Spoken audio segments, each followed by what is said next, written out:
Hey folks, Doc here. The weather has turned to crap again. Spring was supposed to be here, and yeah, I think we got hosed. Anyways, spent a fair amount of time running around this weekend.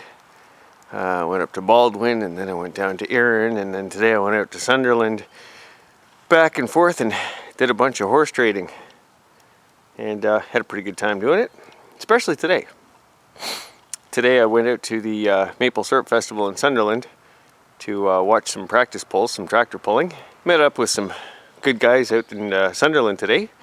Danner Morgan, it was really nice meeting him, man, and I look forward to future meetings. And Steve Brown, it was nice seeing you again. And Steve Carpenter, it was really cool having you pick me out of a crowd. Yeah, I know that guy. It was nice meeting you, man. Anyways, I did some horse trading this weekend and came up with a pretty cool pile of parts, so to speak. Let's, why don't we see what I scored, huh?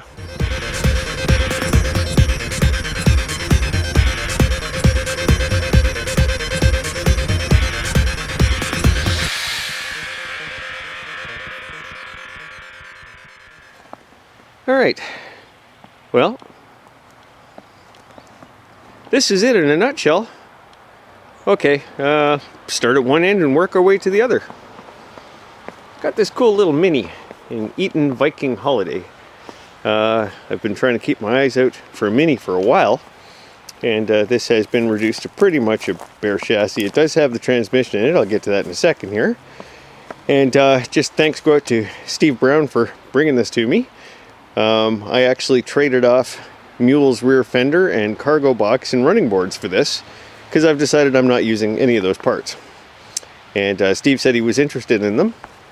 And I said, well, I'm up for trades. What have you got? And he offered this little gem up, and I thought, yep, that works. I've been looking for a Mini for a while. Can't seem to get the hood open one-handed. There we go. Love the steering on this, eh? Just a little bevel gearbox right in the middle of nowhere there. And, yep, so Steve offered this up. One thing that's really cool about this unit is it's got the MTD transmission in it. Oh, you're not going to be able to see squat under here.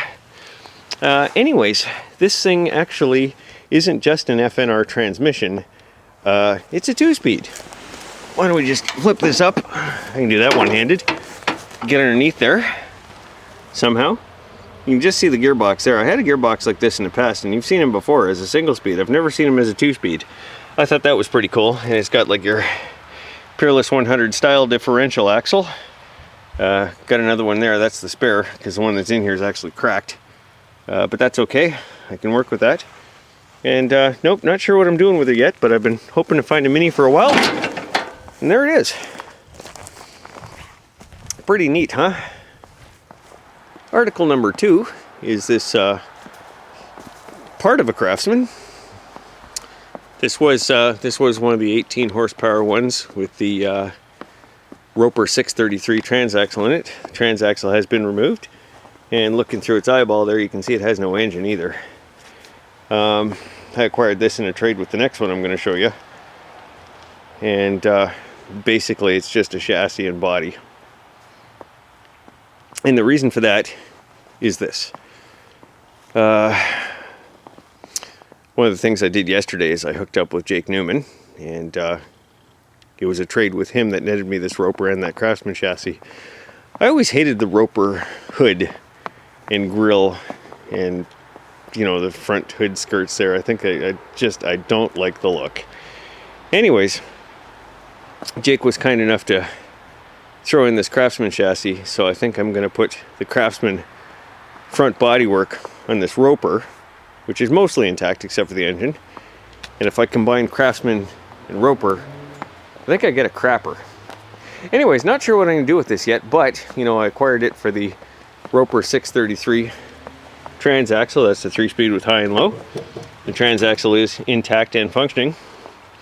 The other reason I acquired this little gem sits right here. Yep, he put in a nearly mint Honda GX200. I was looking at the labeling on it earlier. I think it's a 2007. It might be an 08. And he had to go through some hoops and route the boat really weird to get this thing to run, but it does run and drive. The engine's not staying in there. I haven't quite decided what I'm using that precious Honda for, but when you say to me Honda GX, you have my attention. I'm all over that stuff like white on rice. And when I was at Jake's last night, and he showed me the engine and showed me the machine, and he said the engine hadn't been started in some time, so I figured I'd give it a tug and see what it did. Apparently we needed a pause to change camera batteries. Anyways, Jake said the thing hadn't run in a little bit, and well, basically figured I'd give it a shot. It was kind of cold and crappy outside. It started up really easily. Not that easily.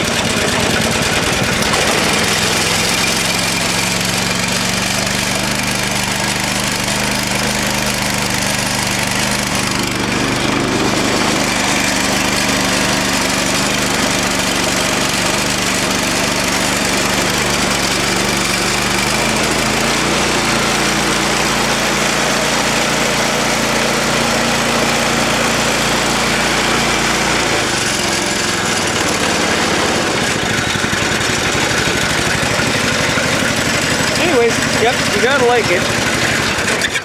You gotta like it when it's cold and crappy and miserable outside, and an engine starts on the first yank.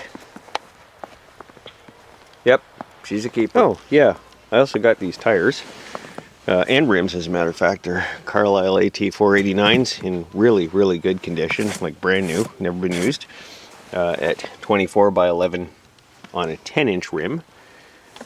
Two of those, and these 4-bolt rims to go with them. I think they're Polaris rims, and I'm pretty sure that's a 4-on-4 spacing, and if not, it's okay. I've got enough meat around the rim, I can re-drill them if I need to. Obviously, being 10-inch rims, you know, it's not like I can just use any of my existing rims. And thanks to Jake to holding those for me, because he did put them up for sale and I couldn't come out right away. Right away was actually about 3 weeks, so thanks to Jake for that. Anyways, as you can probably see behind me, the weather is worsening by the minute here. Spring, huh? Yeah, what a crock. Anyways, so just to wrap things up, once again, I'd like to say that it was really good to meet you guys that I met today that I hadn't met before, and it was good seeing you guys that I have seen before, and look forward to more in the future. I'd like to thank everybody for tuning into Sprocket's Garage on YouTube and watching and sharing and subscribing, and until next time, take care of yourself.